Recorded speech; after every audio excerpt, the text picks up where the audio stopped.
Hello everyone, good morning to you. I trust you have been keeping well and that you're taking precautions during this pandemic COVID-19.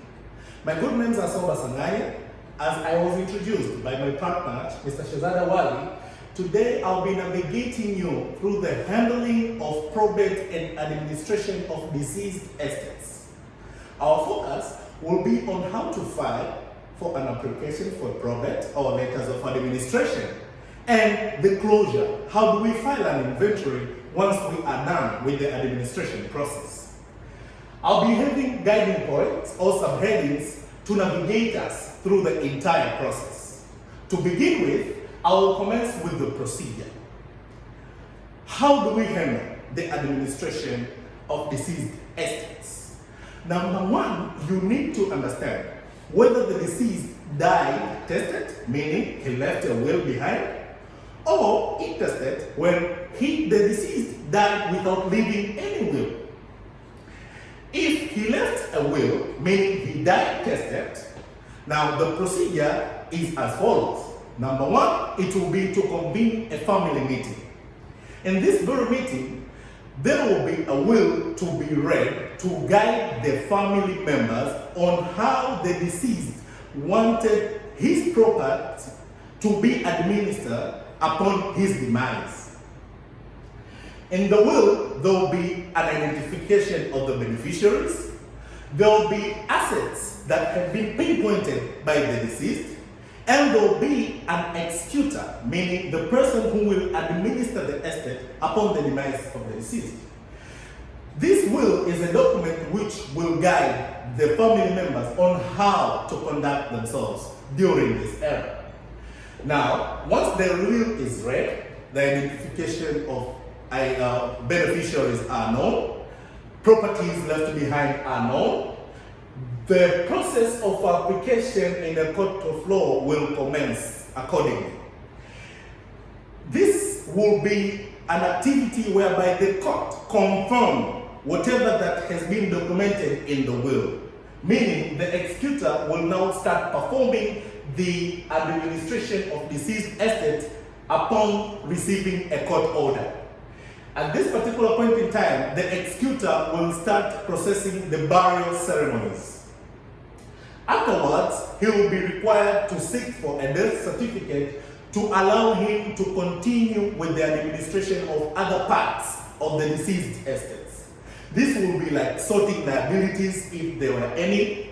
It will be like distributing the intended properties or assets to the heirs, and executing other type of duties as if the deceased himself or herself would have been there. Upon the completion of that activity, it's when the executor who was identified is required now to close the entire application process.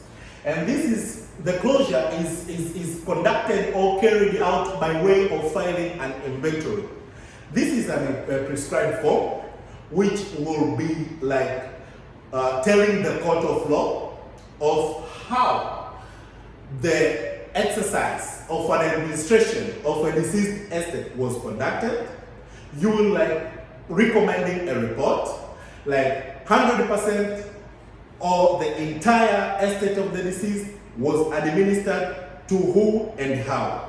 Now the court will call upon the executor to issue an order of closure of an administration of a deceased estate. Once that is done, in other words, no one is allowed in any way to deal with the property or to deal with the estate of the deceased as it has been closed or it has been come to a finality. Now, that is category A. Category B is when the deceased died intestate. In this category is when the family will try to convene a meeting and themselves, based on the nature of their family, they will identify who are the beneficiaries, or they will identify the properties that were left behind, and again they will select or appoint an administrator to carry out this administration process. Likewise, the administrator will have to procure an application before the court of law. When procuring an application, of course, it is by way of a prescribed forms and application documents. Of course, the court will issue a notice. This notice will last for 21 days. Now, within this period, when any person who feels like he has an objection to the appointment of an administrator, he can file for a caveat to challenge that particular application. Upon the lapse of that particular time, if there is no any objection, the court will continue to confirm the appointment of an administrator who will now, like executor, conduct the very same activities. He will process for burial ceremonies, he will procure for a death certificate, he will continue to administer and distribute all properties as they are required to be administered. Again, he will have to file for an inventory. This is a report written to a court of law to explain on the entire process that was carried out by the administrator. And the court will call upon the administrator to cross-check whether he or she performed his duties as they were required. And then the court will issue the closure of the file for administration of the deceased estate. There are other things that we really need to put into account in the entire process. Number one, courts involved.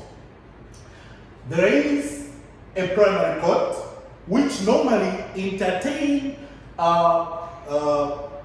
applications for those deceased who professed either customary life or Islamic life during their lifetime. District courts or resident magistrate courts, these are designed purposely to administer a deceased estate if at all the deceased was professing either Christianity or other kind of religions. And of course, High Court, this has got an inherent jurisdiction. It can entertain any application and as the case may be. Another thing to note is the time limitation. Once the deceased passes on, one has got a tenure of 3 years to file for an application of probate or letters of administration. However, there is an exception to the general rule.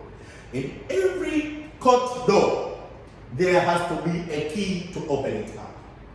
In other words, if you wish to file for an extension to file for an application of probate or letters of administration out of time, there is a condition or a mechanism that needs to be met for you to be able to file for that application out of time. Of course, there has to be a reasonable ground or a concrete or a sound reason to convince or persuade the court to entertain your application out of time.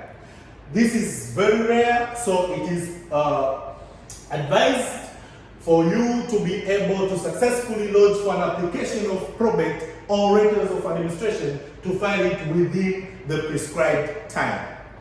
I wish to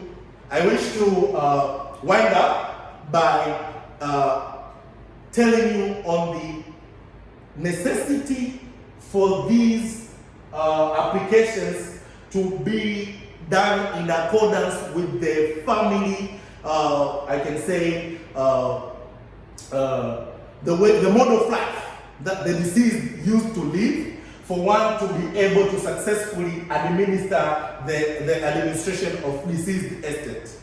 In case you need further clarification, further information as far as the handling of probate and administration of deceased estate is concerned, please do not hesitate to email us or call us or post on our website, whereby we will be uploading different updates on the entire subject. Thank you all. Have a lovely day.